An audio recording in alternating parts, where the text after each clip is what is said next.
You know, the Venus Project is everything religion talks about, because it's a brotherhood of man. We don't want to kill anybody, hurt anybody, we don't hate anybody. We feel that all people are victims of culture. If you were brought up in the South in America, you might say things like, I'm gonna get me a nigger and I'm gonna kick his ass. That's something you pick up from your culture. That's not inborn. And they tell you, well, there's human nature, greed. That's a lie. Human behavior is shaped by culture.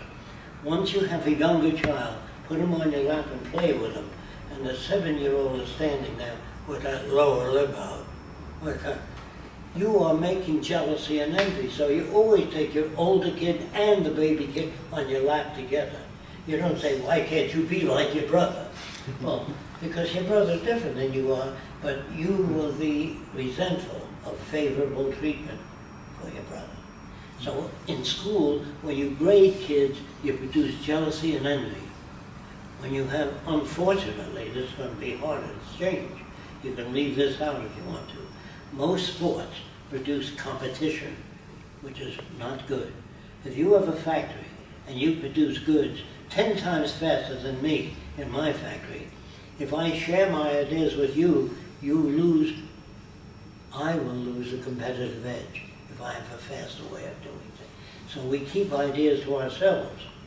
That deprives the whole world. When you patent things, you deprive the world of ideas.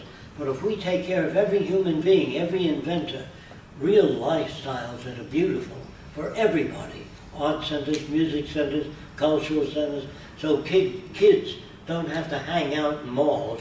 You'll see a lot of kids hanging out in malls in America. There should be art centers, cultural centers, music centers for people to go. Because am I an idealist? No. Every kid that's a college graduate that has more information enriches that nation. If you have millions of kids here that can't afford to become engineers, architects, designers, you are depriving the nation of ideas.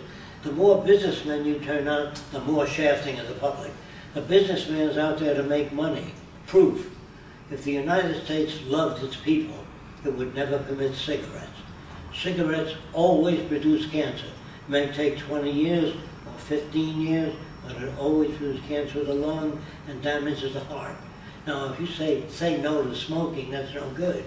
We will show movies of people really dying of lung cancer. Real, so the kids know what the hell I'm talking about. I'm really serious. I know a lot of people have been conditioned to smoke. You see cigarette butts all over the street, but they don't really know the consequences. And if the country loved the people, they say more people are killed by drunk drivers than anything else. No car will start if you got in drunk. You understand? The breathalyzer is built in the car. So, in other words, we are interested in solving problems, not saying drive carefully, school children crossing. I want you to understand another thing about war. Soldiers learn to kill. They have machine guns, cannons, rockets, and all your parks have cannons, war tanks that wouldn't be in any park in the Venus Project. Only the people like Madame Curie, Louis Pasteur, people that made contributions to the well-being and education of people in the parks and in front of the school. There you got bombers in America, you got airplanes, warplanes in front of schools. You show warplanes shooting down other planes. So the kids can only go to department stores and they got machine guns there. They got all these games where they're killing each other constantly. How do you expect people to be sane? And so, in America, I don't know about here, you have Mickey Mouse Club. You fill the kids' heads with crap like that, and you expect an intelligent nation? Impossible. Not only that, they give them Jack and the Beanstalk, Cinderella, they lie to kids. They always tell the kids, don't ever lie. So the kids say, Daddy, where do babies come from? The stork brings the baby. That's a lie. On Christmas, they tell the kids Santa Claus brings them things. It's your papa and your mama, your cousin that bring you things because it makes them feel good. Don't lie to them. After you lie to them, what do you expect them to do? We have so many fairy tales and false things, even American history. All the leaders of America were great men. Everything they said was great. But the truth is that George Washington, the first president, had 300 black slaves. Did you know that? He would never be elected, be imprisoned in a sane society. He'd be re-educated. Now, Harry Truman, called the Truman Doctrine, was the President of the United States, and he owned a hat store. He sold hats. And what the hell has that guy got to do with being President of the United States? People that would be leaders of the country should at least be people who know about human history, who know about manufacturing and producing goods and services to make things available to people. Politicians, when I say know nothing, don't take my word for it. Ask them. How would you solve international differences? I don't know. How can you prevent war? I don't know. They don't know anything. I'm trying to get that across to you. Don't take my word for it. Try it sometime. Talk to politicians. So I'm saying this. Engineers will not be in charge. They'll be assigned. Like if you're an agronomist, you'll be assigned to agricultural problem. You say, well, I need so much land to do that. You'll be given that land. So every research lab, heart disease, cystic fibrosis, cancer, no more digging up nickels and dimes. Do we have the resources to give them electron microscopes, whatever they need? Yes, we do. We have more than enough resources. Proof. When war comes, we give people machine guns, submarines, aircraft carriers. Where does all our money come from all of a sudden? Why don't we educate our people to solve problems, not kill? So I would take all the soldiers, millions of them, send them to school as problem solvers. When I say that, I mean bridging the difference between nations. So years ago, when I was designing this system, I said to myself, how are we going to change all people? They all think differently. In the Arab world, the guy has 6 wives, and there's so many different concepts of God and religion. So that's when, I don't know if you know this, I joined the Ku Klux Klan. Did you know that? I heard. I did it to see if I can undo it, and it took me a month and a half, and I dissolved that organization of about 34 members in Miami. I'm not sure of the number, but around that. Then I joined the White Citizens Council. They hate foreigners, all foreigners, and I dissolved that in 1 month.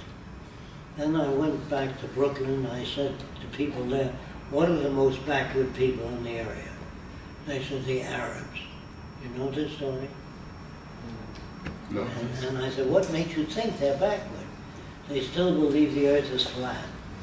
Well, I said, I've got to change them, otherwise my system doesn't work.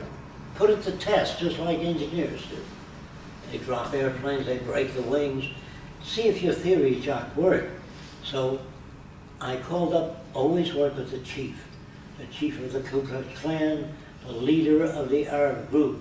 His name was Elbaz. I called him. The first thing he said to me is, in a heavy Arab English accent, you are Arab? I said, means yes, an Arab. I'm not an Arab. When I said yes, I get to him. He said, from where your father be born? That's where he spoke. I said, in Lebanon. He says, come and saw me, means come and see me. So when I got to see him, he said to me, Fricko, you believe world is round? I said, yes. Where he comes from, that means it's impossible. So he held his hands up like this.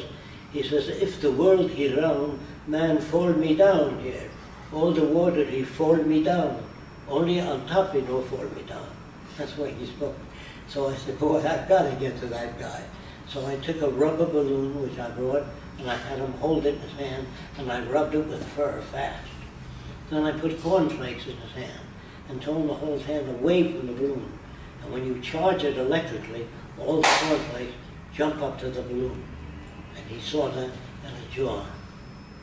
He said, world, he magnet? I said, And we explained that.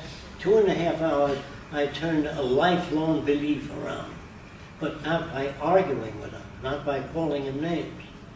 When the chief of the Klan, the Ku Klux Klan in Miami, said to me, you're a smart guy, Jacques, what do you think of the Klan? I said, it's a great idea, but it doesn't go far enough. That gets his ear. But if you attack, you lose it. Do you understand? We have to use different tactics for different people, not logic or reason. That doesn't work at all.